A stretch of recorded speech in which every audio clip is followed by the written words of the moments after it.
Misty, and welcome to this edition of the Hairdresser's Guide to Enlightenment. You know, if I had $1 for every time a woman sat down in my chair and said, I'm bored with my hair, I'm just sick of it. It feels lifeless, boring, do something different. I would be rich. Rich, I tell you, beyond belief. But if I had $1 for every time somebody told me that, and then proceeded to tell me, but just nip the ends though, and maybe just a little bit off the sides, and don't touch the bangs at all. Well, then I would be a millionaire, because this so happens all the time. People want to have change, but they are really afraid to take it or to make the change. You know, it brings up some of our biggest fears. Will I fail? Will I not like the other thing as much as I like now? And so we kind of hold on to what we have, but we so want to have this new thing too. And unfortunately, it just doesn't work that way. This is how I've tried to live my life. I often have referred to myself as the guinea pig of change. And I wasn't the first one. Of course, like Thomas Edison, he's one of my favorite ones.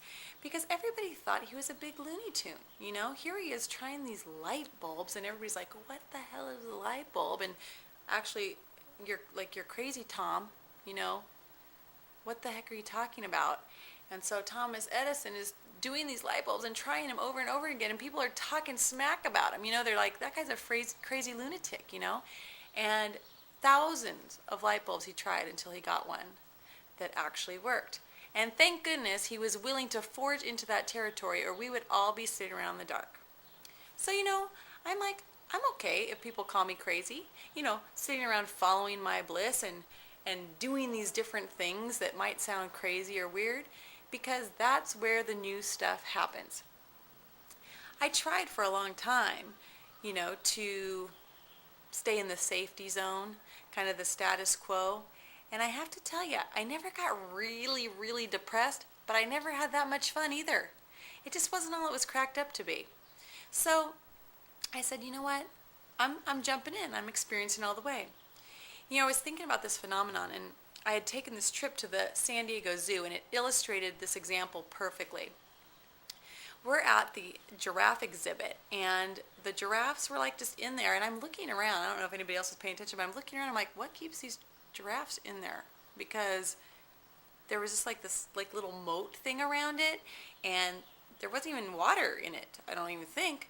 And it was just like a little cavern, like maybe a 5-foot little thing, and then they could just get out. There was not even a gate or a fence thing.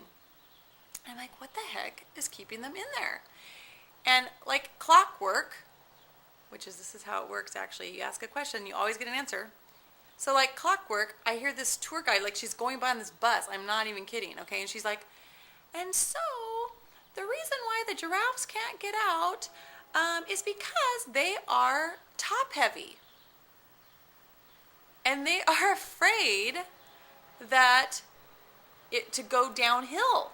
So that little divot, if they were afraid that if they would step in there that they'd fall and hurt themselves, so they didn't even go. So here's this freedom, 5 steps away, one of their darn legs are way longer than that. They could totally get over it. But the fear of what might happen if they go for their freedom keeps them caged in the San Diego Zoo, which there's probably worse places that they could be, but really. So I ask myself that as often as I can, am I letting a fear of what might happen get in the way of what I'd really like to have happen? Because we'll never know what's possible unless we try. So I hope to be an example like that, okay? Things don't happen so bad. I might not get hurt. I might scrape my knee. I might fall down like a giraffe and hurt myself a little bit. But you know what? That's where growth happens. And that's where the fun is, I have to say. So it's not always easy living this way. And in fact, just like the giraffes, sometimes I'm scared as hell. I just won't let that stop me. So here's to Thomas Edison and to the Abraham Lincolns and the Rosa Parks and all those wonderful guinea pigs of change that have gone before. And here's to you becoming a guinea pig of change today. So, you know, the alternative, it might just look boring, just like the haircut.